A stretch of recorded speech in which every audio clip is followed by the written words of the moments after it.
खबर बहुत ही हैरान कर देने वाली है। उत्तर प्रदेश के जनपद बहराइच के विशेषरगंज थाना क्षेत्र अंतर्गत सिमरौना गांव लगता है। वहां का रहने वाला एक व्यक्ति होता है जिसका नाम सुभान अली पुत्र रहमत अली था। उसकी जो है आपको बता दें कि 15/16 मई 2026 की रात को संदिग्ध परिस्थितियों में मौत हो जाती है। उसकी लाश उसी के घर में फांसी के फंदे से लटकती हुई मिलती है। बगल में बस ज़्यादा 10 फीट की दूरी पर उसकी बीवी सोई होती है और घर में आंगन में उसकी बूढ़ी माँ होती है। घर में बहुत तेज़ डीजे बज रहा था, किसी को कोई आवाज़ सुनाई नहीं पड़ा। गौरतलब है कि इसी लड़के ने करीब 2 महीने पहले विशेषरगंज थाना क्षेत्र में एक प्रार्थना पत्र दिया था कि अगर भविष्य में मेरी मौत हो जाती है या मेरे घर वालों को कुछ होता है तो इसके जिम्मेदार वही व्यक्ति होंगे जिनका नाम उसने प्रार्थना पत्र में लिखवाया था। उस वक्त जब प्रार्थना पत्र दिया गया था तो विशेषरगंज थाना की पुलिस ने कोई उचित कार्रवाई नहीं की थी और उसके बाद में महीने 2 महीने बाद आखिरकार युवक की मौत हो जाती है। अब सवाल ये खड़ा होता है, क्या वास्तव में युवक ने आत्महत्या की थी या सुनियोजित तरीके से उसकी हत्या की गई थी? कुछ साजिश षड्यंत्र रचा गया था जिसके बाद उसकी हत्या की गई थी। इस साजिश षड्यंत्र में आखिरकार कौन शामिल है, ये पूरी कहानी हम आपको बताने से पहले सबसे पहले आपको बैकग्राउंड में ले जाते हैं और बैकग्राउंड बताते हैं इस पूरे परिवार का। शुरुआत से अगर आप लोग बैकग्राउंड जानेंगे तो आगे आपको समझने में आसानी होगी। बहरहाल आपको बता दें कि इस मामले में अभी तक न्याय नहीं मिला है। जो डीआईजी हैं देवी पाटन मंडल के गोंडा में, वहां पर भी प्रार्थना पत्र दिया गया है इस मामले की जांच कराने के लिए। डीआईजी ने क्षेत्राधिकारी को जांच सौंपा है, मामला वहीं पर रुका हुआ है, यानी मौत की गुत्थी अभी तक सुलझ नहीं पाई है। तो चलिए खबर की शुरुआत करते हैं। सबसे पहले बताते हैं कि जिस वक्त मैं जहां खड़ा हूं ये बहराइच ज़िला का विशेषरगंज थाना क्षेत्र का सिमरौना गांव है और यही सुभान अली का घर है जहां पर मैं पहुंचा हूं। और इनके परिवार वालों ने मीडिया बुला करके ये सारी चीज़ें ओपन कर दी है। सबसे बड़ी बात तो ये है कि पत्नी ने भी खुलासा कर दिया है, पत्नी ने भी कैमरे पर कबूल किया है कि उसके पति को किसने मारा था। बहरहाल जब मौत हुई थी उस वक्त पुलिस ने आनन फानन में पंचनामा भरकर शव को पोस्टमार्टम के लिए भेज करके परिवार वालों को लाश सौंप दी थी। अंतिम संस्कार कर दिया गया था और पोस्टमार्टम की रिपोर्ट में मौत का कारण आत्महत्या बताया गया था। लेकिन आपको बता दें कि बहुत सारी चीज़ें हैं जो कि लॉजिकल है। जैसे आपको पता होगा कि जब कोई फांसी लगा लेता है तो रिपोर्ट में आता है कि एंटीमार्टम हैंगिंग, यानी कि लटक कर उसकी मौत हुई है। लेकिन क्या हर लटक कर मौत जो होती है, हर मौत क्या वो वास्तव में आत्महत्या होती है या फांसी होती है?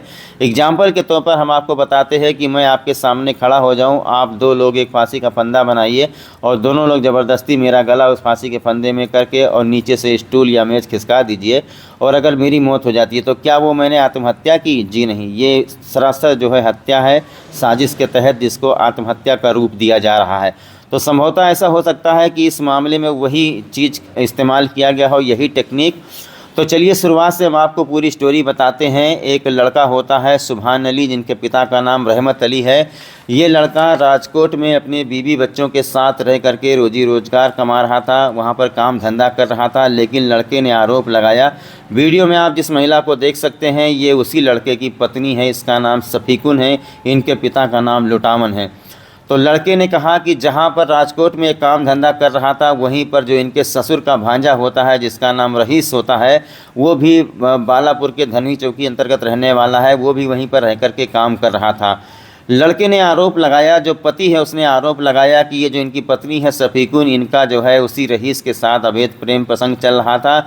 जिसकी जानकारी होने पर सुभान अली को जो है पत्नी और रईस के द्वारा, अन्य लोगों के द्वारा सताया जाता था, उसे राजकोट में मारा पीटा जाता था, उसे जान माल से मारने की धमकी दी जाती थी, उसे कमरे में बंद करके मारा जाता था। ये उसने आरोप लगाया था। जो सुभान अली है अब इस दुनिया में नहीं है, लेकिन उसका लिखा हुआ प्रार्थना पत्र वगैरह अभी तक रखा हुआ है। मामला भी ज़्यादा दिन का नहीं है, मात्र 3-4 महीने के अंदर ये सारा कांड हुआ है।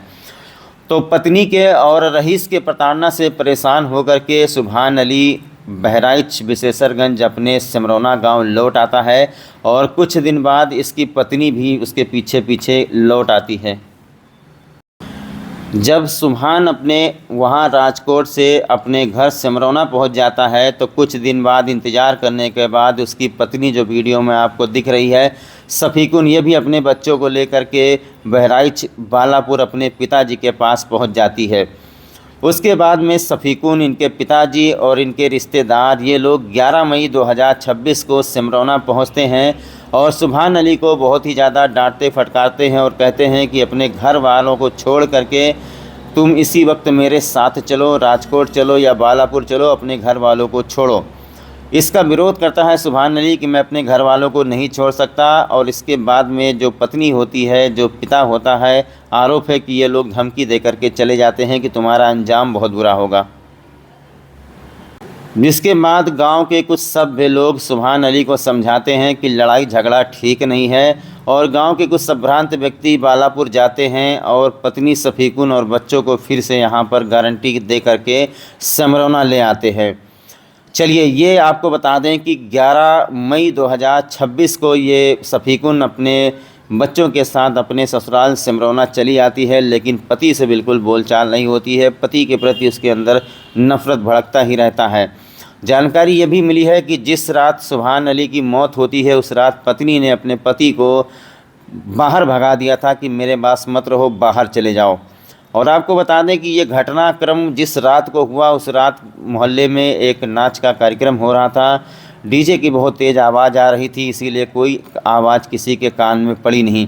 चलिए अब आते हैं जिस रात मौत हुई उस रात का मंजर आपको बताते हैं कि घर पे माहौल क्या था। घर और परिवार के लोगों ने डीआईजी देवी पाटन मंडल गोंडा को जो प्रार्थना पत्र दिया है उसमें उन्होंने सीधा सीधा ये आरोप लगाया है कि तारीख थी 15 मई 2026। उस वक्त शफीकुन घर में थी और उसकी सास बिट्टू देवी, मात्र 2 ही लोग घर में थे। घर में कोई मर्द नहीं थे। घर के बाहर नाच नौटंकी चल रहा था, डीजे की बहुत तेज़ आवाज़ आ रही थी। और उसके बाद में जो बिट्टू देवी हैं उनका कहना है कि शफीकुन के पिता जो कि बालापुर के रहने वाले हैं, जिनका नाम लुटावन है, और शफीकुन का भाई जिसका नाम सलमान है, एक अन्य व्यक्ति जिसका नाम लाली है, ये तीनों लोग शाम को पहुँचते हैं। तो जो सुभान अली होता है वो नाच देखने के लिए गांव के बाहर गया हुआ था। बाद में पत्नी के द्वारा फ़ोन करके अपने पति को घर पे बुलाया जाता है। अब आंगन में सभी लोग बैठते हैं जहां पर शफीकुन होती है और उसके बाद में इनके पिता होते हैं लुटावन और इनका भाई होता है सलमान और एक लाली होता है। 4 लोगों के बीच में आखिरकार उस आंगन में क्या बात हुई ये रहस्य आज तक छुपा हुआ है। उसके 2 ही घंटे बाद आपको बता दें कि उसकी लाश उसी कमरे में फंदे से लटकती हुई मिली और जो भाई सलमान आया था और जो इसका सुभान का ससुर आया था शफीकुन का पिता, ये सभी लोग रात को ही वहाँ से फरार हो गए। अब आप अंदाज़ा लगाइए कि पत्नी जो है अपने पिता को, अपने लोगों को बुलाती है, उसके बाद आपस में बातचीत होती है, लड़ाई झगड़ा होता है, मारपीट होता है और 3 बजे रात को ही सूचना मिलती है कि वो फांसी के फंदे से लटका हुआ है। इस दौरान जो ससुराल के लोग होते हैं वो रात को ही यहाँ से फरार हो जाते हैं। सुबह होते होते पूरे गांव में चर्चा हो जाती है कि सुभान की हत्या कर दी गई है। उनके घर वालों, उनके ससुराल के लोगों ने उसकी हत्या कर दी है और हत्या करने के बाद लोग फरार हो गए हैं। रात को 3 बजे ही हंगामा हो जाता है। बगल में सोई हुई पत्नी को जरा सा भी भनक नहीं लगता है कि उसके पति की मौत हो चुकी है। आखिरकार कौन सा ऐसा राज है जो इसने छुपा के रखा हुआ था, जिसका कबूलनामा आज जा कर के कैमरे पर किया है। आपको बता दें कि आज तारीख है 14 जुलाई और आज पत्नी ने उस पूरी घटना का कबूलनामा किया है। इससे साफ तौर पर अंदाज़ा लगाया जा सकता है, अगर ये पत्नी सही बोल रही है, अगर ये किसी के दबाव में नहीं है, अगर ये सच बोल रही है तो मामला बहुत ही हैरान कर देने वाला है। और इससे साफ पता चलता है कि सुभान अली की जो मौत थी वो कोई आत्महत्या नहीं थी, बल्कि एक सुनियोजित तरीके से उसकी हत्या की गई थी और उसके घर में जिसका राजदार है ये पत्नी। चलिए हम आपको सबसे पहले वो कमरा दिखाते हैं। ये इस कमरे में ये सोई हुई थी और इनके पीछे ज़्यादा से ज़्यादा 10 फुट का रास्ता होगा। और इस तरफ आप देखिए ये जो डेहरी रखा हुआ है यहाँ पर उसकी लाश मिली।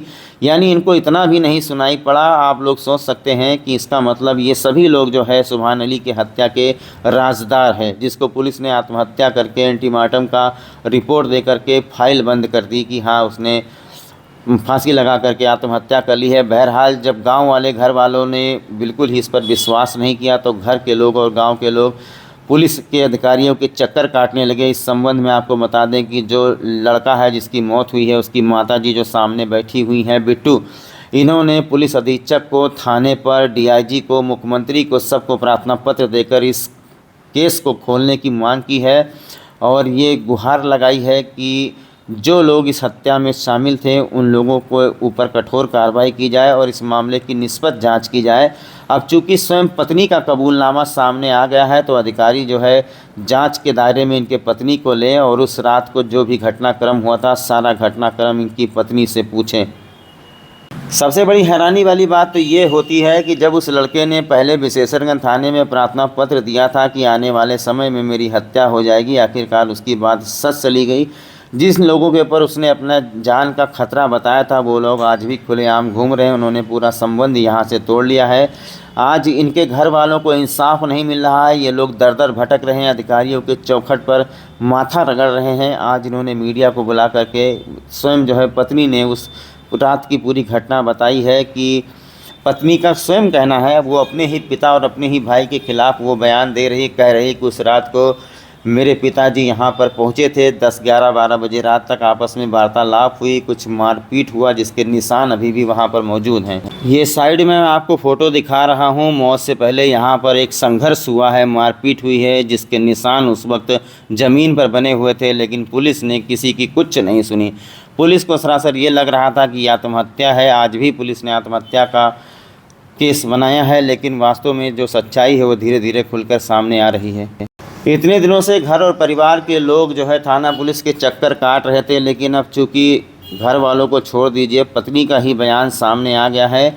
एक एक करके हम आपको सभी का बयान सुनवाते हैं और ये जानने का प्रयास करते हैं कि क्या वास्तव में सुभान अली ने आत्महत्या की थी या फिर कुछ लोगों ने मिल करके, ससुराल के लोगों ने मिल करके, लुटावन सलमान और रईस, इन सब लोगों ने मिल करके क्या सुभान अली की हत्या कर दी, क्या उसे मार कर फांसी के फंदे पर लटका दिया ताकि ये लोगों को आत्महत्या लगे।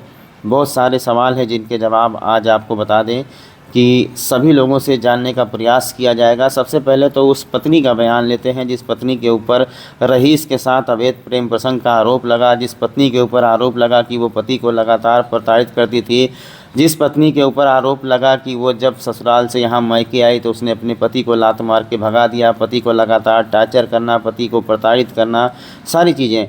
तो आज जो है वो पत्नी भी खुल करके सामने आई है। इनसे मैंने पूछा है कि किसी का ज़ोर दबाव में तो नहीं आप ये जो है आप बयान दे रही हैं, किसी ने आपके ऊपर कोई ज़ोर दबाव तो नहीं दिया है? तो सफ़ीकुन का कहना है ऐसा नहीं है, मुझे अब पछतावा हो रहा है। और खुल करके उन्होंने अपने पिता और अपने भाई के ख़िलाफ़ ये बात बताई है कि उस रात को हुआ क्या था। तो चलिए आपको बताते हैं कि 15 मई 2026 की रात को जब सुभान अली की मौत होती है, उस रात को घर में हुआ क्या था।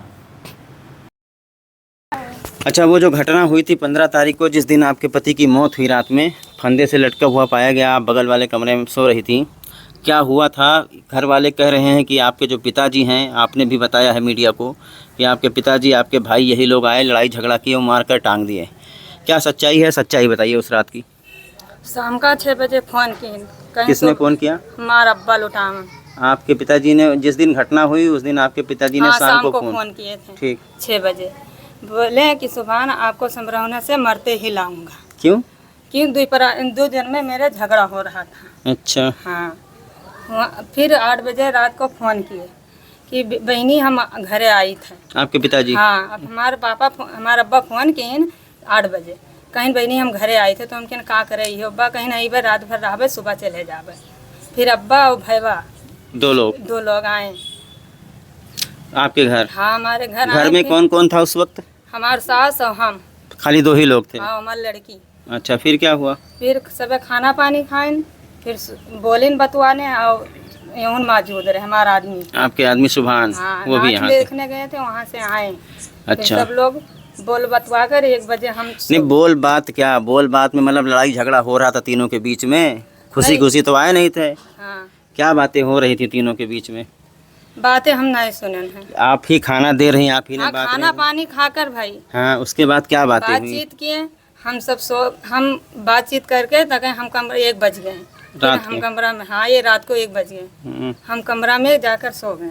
अच्छा। हाँ, 3 ही बजे तो पता चल गया, मतलब हाँ, तुरंत आपको नींद आ गई? हाँ, 3 बजे मैं उठी तो ये सब लोग मार पीट कर टांग कर चले गए। मैं उठी तो यहाँ पर कोई नहीं था घर पे। कौन मार पीट के चला गया? मेरे अब्बा और मेरा भाई। अच्छा, यानी आपके पति को आपके ही पिताजी और आपके भाई ने ही मार दिया? हाँ अच्छा, लड़ाई झगड़े की वजह से। हाँ। तो आपने कुछ, आप रोई चिल्लाई नहीं, आपने कहा नहीं नहीं ऐसा? मैं उठी तो अपने सासू जी को जगाई, मैंने बुआ को मैं जगाई, बुआ उठकर बाहर भाग गई सब लोग को घुराने के लिए, फिर मैं साथ में बाहर निकल गई। तब आपके पिताजी, आपका भाई घर में नहीं था? नहीं कोई नहीं था, सब लोग चले गए, चैनल रात में खुला था। तो इसका सीधा सीधा मतलब क्या हुआ कि इन्हीं लोगों ने तो मार डाला? हाँ भाई अगर मान लो दामाद की मौत हो गई या कुछ हो गया तो आपके पिताजी को, आपके भाई को तो रुकना चाहिए था ना। हाँ लेकिन ये लोग दिखाई नहीं पड़े। हाँ। सुबह आए 9 बजे। अच्छा हाँ, सुबह 9 बजे आए। सुबह 9 तो सुबह 9 बजे आए तो आपने उनसे पूछा नहीं कि रात को क्या कांड किए हो? नहीं आपने मैंने- पूछा नहीं? मुझे धमकी दे कर गए कि तू बोला कि तुम्हारे बच्चे को तुमको भी मार डालेंगे। तो यानी कि अभी आपने कहा कि पिताजी आए, इन्होंने मारा और आपको धमकी देकर गए। हाँ। तो जब पुलिस आई, पंचनामा हुआ, बॉडी पोस्टमार्टम गया, पुलिस ने पूछताछ की आपसे, तब ये बात आपने नहीं बताई थी? नहीं बताई और धमकी दे कर गए थे। तो अब ऐसा क्या हो गया कि अब आप बता रही हैं? लगभग कितना महीना हो गया होगा? अब की 16 तारीख को 2 महीना हो जाए। 2 महीने बाद आज, और आप अपने पिताजी के ऊपर आरोप लगा रहे हैं? नहीं पिताजी के ऊपर आरोप नहीं ले, ये बात सही है। बिल्कुल सही है। हाँ। मारे हैं। हाँ। एकदम 100%। तो अगर मारे हैं तो इंसाफ के लिए आप जाइए, एप्लीकेशन दीजिए थाने में, इसका खुलासा होए। भाई आपके बच्चे हैं 3-3, 3 है कि हमारे नहीं? बच्चे हैं। हाँ तो अभी आपके भाई, आपके पिताजी आपसे कुछ बातें करते हैं? नहीं। कोई, जब से इनका इंतकाल हुए हैं तब से ना कोई फोन ना कोई खबर, कुछ भी नहीं है। अच्छा, पोस्टमार्टम में जो आया है, पोस्टमार्टम की रिपोर्ट में, तो वो किस चीज़ से उसको लटकाए हैं? सुने में दुपट्टा उपट्टा कहाँ से आ गया? दुपट्टा है, कपड़ा धोकर मैं बाहर फैला दी थी बाहर। वही उसी दुपट्टे से किए हाँ हैं? वही उसी दुपट्टे के, हमारे दुपट्टा है। गवाह हैं उस रात ये कमरे में अकेले थी। इधर आइए। किसी के जोर दबाव में, किसी के बहलावे फुसलावे में, शिकायत में तो आप ये बात नहीं कह रही हैं? नहीं। पूरे होशवास हाँ, में? पूरा होश। अच्छा, उस रात को अगर मान लो आपके पति की मौत ही हो गई थी तो आपके पिताजी तो उसके ससुर लगे ना। हाँ। तो क्या कोई ससुर ऐसे शटर खोल करके छोड़ के भाग जाता है? हाँ हम सो रहे थे, जब उठे 3 बजे तो चैनल खुला था और सब कोई नहीं थे यहाँ पर। अभी आपने कहा कि जाने से पहले वो आपको धमकी देकर गए थे। हाँ धमकी देकर गए थे क्या धमकी दिए थे? कि तू बोलेगी तो तुम्हारे बच्चे को और तुमको मार डालेंगे। तो तुम्हारे बच्चे को मार डालेंगे बोल कर गए? हाँ। तो आपने पूछा नहीं क्या करके जा रहे हो? नहीं। लाश देखो कितनी देर बाद? 3 बजे। तो बस जब पुलिस आई तब आपने क्यों नहीं? तो मैं धमकी देकर गई इसलिए मैं नहीं बोली। यानी कोई जोर दबाव तो नहीं है? बिल्कुल सत्य घटना है। हाँ और आने से पहले फ़ोन भी आपको किए थे? हाँ। फ़ोन पर भी धमकी दिए थे कि आते ही मार डालेंगे? हाँ। क्या बोले थे? बोले थे कि आएंगे तो समरोहना से सुबह तुमको मरते ही लाएंगे। अच्छा, ये मौत हो जाने के बाद में मतलब अंतिम प्रक्रिया हो गई, दफन हो गई, इसके बाद आपका वहाँ अपने मायके आना जाना है? नहीं है? नहीं है, कोई फोन कोई खबर कुछ भी नहीं है। तो साथियों, आप लोगों ने सुना ये पूरी स्टोरी, किस तरीके से परिवार के लोगों ने, स्वयं पत्नी ने यह बयान दिया है कि उनके पति की हत्या जो है उनके ही घर वालों ने, उनके मायके वालों ने की है। पिताजी पर अपने और अपने भाई पर आरोप लगाया है। ये पूरा परिवार इंसाफ मांग रहा है कि सुभान अली की जो केस फाइल है वो दोबारा खोली जाए, क्योंकि कहीं ना कहीं इसमें बहुत सारी चीज़ें हैं जो हत्या की तरफ इशारा करती हैं कि वो स्वयं आत्महत्या नहीं कर सकता बल्कि उसे मार करके लटकाया गया है। उनकी पत्नी का जो कबूलनामा आया है वो सबसे बड़ी चीज़ है, सबसे बड़ा एविडेंस है, क्योंकि उस रात को वही यहाँ पर थी। एक चीज़ और अपने चैनल के माध्यम से आपको बताना चाहता हूँ कि इनके पत्नी के साथ में सुभान अली का हमेशा जो है लड़ाई झगड़ा चलता रहता था।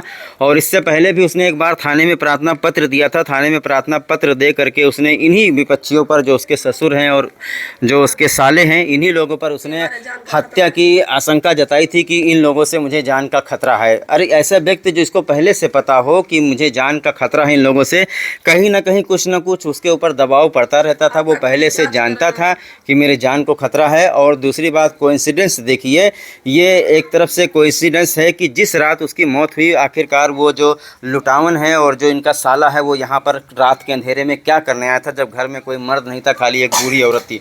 इसी से साफ जाहिर होता है कि कुछ ना कुछ गलत हुआ है। और अगर इंसान की मौत हो चुकी है तो उसको रुकना चाहिए, आप लोगों के दुख में शामिल होना चाहिए। वो ये शटर बंद करके फरार कैसे हो गया? बहुत सारी चीज़ें हैं। क्या चीज़? तीजा में भी नहीं आए हैं, मट्टी दिलाने में नहीं आए हैं, वो खेत संडास के बहाना भागे हैं। दोनों मियाँ बीवी, उनके औरत भी थी, वो भी थे। क्या नाम पड़ेगा आपका? उस्मान अली। उस्मान अली, करीब 2 महीना हो गया आपके भाई की मौत हुई। पोस्टमार्टम कराया गया, रिपोर्ट आई एंटीमार्टम हैंगिंग की, फांसी लगा लिया है। हाँ। लेकिन कई सारी चीज़ें हैं, अभी देखा कि उनकी पत्नी ने भी कहा। क्या लगता है आपको कि क्या वो फांसी लगा लेगा नहीं, या फांसी क्या? नहीं लगाएगा। फांसी लगाता तो वो राजकोट से क्यों भाग के आता जान बचा के? वो जान बचा के इसीलिए तो यहाँ भाग के आया था कि मेरे जान बच जावे। क्या लगता है किस चीज़ की वजह से आप ये कह रहे हैं कि वो फांसी नहीं लगा सकता? यहाँ पर कौन कौन मौजूद था, वो सब बारी घटना बताइए। वो तो हम नहीं थे, मेरी माँ बता रही हैं कि वो सब आए थे, लुटावन और लाली और सलमान सब आए, मार कर लटका के चले गए। अच्छा, हाँ, सब रात में आए थे, यहीं पे रुके थे। यही घर पे? हाँ, घर पे ही रुके थे। अच्छा, हाँ। अभी उसकी पत्नी भी तो बयान दे रही है। हाँ, इन्हीं लोग तो मुझे बताया कैसा घटना हुआ। अच्छा, एक चीज़ और बड़ा वायरल हुआ इस मामले में कि वो लड़का पहले से प्रार्थना पत्र दिया था। हाँ, थाने पहले ही पर, दिया था। हाँ, कि मतलब ये लोग मुझे मार डालेंगे। ये लोग आते थे, 4-5 आदमी आते थे तो धमकी देते थे कि तुमको मार डालूंगा, छोड़ूंगा नहीं, क्यों नहीं लेने जाते हो मेरे बेटी को? तो बोला नहीं जाऊंगा, यह मुझे मार डालेगी, इसीलिए लेने जाऊंगा। यानी कहीं ना कहीं उससे पहले से शक था कि उसके साथ घटना हो हाँ, सकती है। उसको पता ही था, इसका प्रेमी था वहाँ राजकोट में, उसके प्रेमी की वजह से ये सब हुआ है। इसमें मिक्सा रहीस नाम का था वो। अच्छा, हाँ, तो अभी जब से ये कांड हुआ है, अभी क्या जो ये हैं लुटावन हैं, और क्या नाम है दूसरे का? लुटावन और सलमान और ये लाली। लोग आते जाते हैं, नहीं आते जाते हैं? अब नहीं आते हैं, जब से मौत हुई तब से नहीं आते इधर। तो यानी अभी आपको लगता है कि वो फांसी नहीं लगाया था, उसे मार कर ही? नहीं, मार के लटकाया गया है उसको। क्या मांग और करते फांसी हैं? लगा ही नहीं सकता है। मांग ये करते हैं कि हमको इंसाफ चाहिए, उन लोग को बंद कीजिए, फांसी का सजा होना चाहिए, मैं ये चाहता हूँ। चलिए, ये हमारे बगल में जो है शुभान की बहन है। आप बहन है उनकी? बड़ी बहन है, छोटी बहन है? आप लोग तो यहाँ थे नहीं? नहीं, हम लोग नहीं थे। तो जब आए होंगे तो कुछ आपको जानकारी मिली होगी। हाँ, क्या आए क्या तो घटना है, जानकारी बताइए। है। घटना यही है कि हम लोग वहाँ से आए राजकोट से, तो यहाँ सब गांव लोग सब जुटे थे, बोले उसका ससुर आए, उसकी सास आई, तो वो मट्टी में शामिल नहीं हुए। वो सब गांव वाले का देखे तो घबरा के मैंने खेते खेत भाग रहे थे। और यहाँ मेरी माँ और ये सब रो रहे थे, नान बच्चे सब रो रहे थे, मगर ये सब है ना कब्बो ही नहीं सोची। अच्छा, ये बताइए उस रात को क्या घटना हुई है, क्या आप लोग को यहाँ जानकारी मिली है? घटना यही हुई, जिस रात को ये लोग मारने आए थे तो वो रात में फ़ोन किया था, बोला बहन आज रात का ये लोग हमें मारने आएंगे, बोले हैं धमकी देते हैं। 3-4 दिन से वहाँ दुआबा में गए, धमकी दी, यहाँ दिए, राजकोट से मनई लगा दिए हैं। झगरुक दुल्हीन और रहीस ये सब धमकी देते थे, तो राजकोटी से मनई लगाए, तो उसका सगा भाई लुटावन है, तो उससे फ़ोन करके बताएं, तो बोले मेरे लड़की को तो ऐसा करके मारता है, वैसा करके मारता, तेरे को मार डालूंगा। तो मेरा भाई बोला हमने क्या गुनाह किया है, तू केस मुकदमा करो, कुछ भी करो, तुम्हारे अच्छा, लड़कियों को बहुत उस रात मोहब्बत की करते घटना हैं। बताइए। यहाँ जो आपने सुना है उस रात में कौन? जो है वो फोटो भी है, और पुलिस आई तो हमारे लोगों से जांच नहीं ली, हमारी माँ थी, हमारे माँ से जांच बयान कुछ नहीं ली, पुलिस आके चली गई। पंचनामा लगा के प्रधान से पंचनामा लगवाया, पुलिस पहले आके बोली कि ये तो मार के लटकाया गया, फिर उसके बाद में बोला कि कोई बात नहीं, पंचनामा लगा दो, प्रधान को बुलाए, पंचनामा लगा। अभी क्या चाहते हैं आप लोग?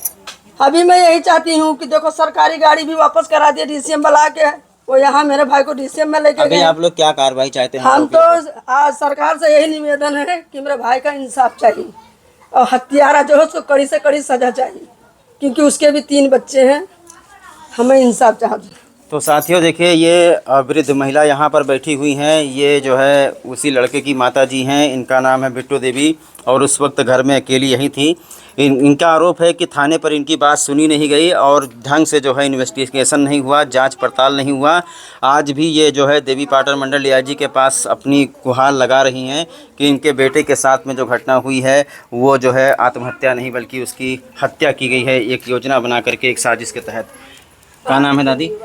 बिट्टू। क्या हुआ, आपका लड़का कैसे ख़त्म होगा? आपका लड़का खत्म हो गया भैया, रात में आए और भैया देखें और हमारे घर में दावे चले, बस हम कौन आया था? लुटावन और सलमान और लाली। अच्छा, हाँ। कितने बजे सुबह जान पाए की मौत हो गई? भैया हम 3 बजे। तीन बजे। ठीक। नहीं